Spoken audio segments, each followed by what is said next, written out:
So hi guys, welcome back to another video. ఈరోజు అయితే అంటే 5:30 అయిందని ఫాస్ట్గా షాప్ కాడికి తెలిపి లైన్లో తీసుకొని అయితే వెళ్ళిపోయినా. ఇంకా అయిపోయాక ఇంటికి అయితే వచ్చి రెడీ అయిపోయి పెట్రోల్ తీసుకురావడానికి అయితే వెళ్ళిపోయినా. సండే కదా అని సడన్ ప్లాన్ వేసారు మమ్మీ వాళ్ళు, యాదగిరిగుట్ట పోదామని. ఇంకా బయలుదేరిపోయినాం. మధ్యలో గ్రీన్ మంచిగా ఉండే ప్లేస్. పోతుంటేనంటే మధ్యలో ఓల్డ్ నరసింహస్వామి టెంపుల్ కనిపించిండే. పోయి దర్శనం చేసుకొని అయితే వెళ్ళిపోయినాం. బాస్కి దండం పెట్టుకొని మంకీ బ్రోకి హాయ్ చెప్తుంటా అంటే వెళ్ళిపోతున్నాం. ఇంకా సరే అని మనం కూడా దర్శనం చేసుకొని ఇంకా అక్కడ నుంచి సీదా యాదగిరిగుట్టకి అయితే వచ్చేసినాం.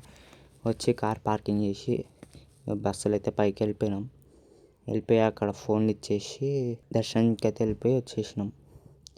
వస్తుంటేనంటే మధ్యలో మంచి ప్లేస్ కనిపించిందని ఆగి తినేసి అక్కడ నుంచి వెళ్ళి ఇంటికి అయితే వచ్చేసినాం. ఇంటికి రాగానే జూడియోకి వెళ్ళాలనిపించింది. ఇంకా వెళ్ళిపోయి అక్కడ పని చూసుకొని ఇంటికి అయితే వచ్చేసినాం. ఫాలో అవుట్ కదా.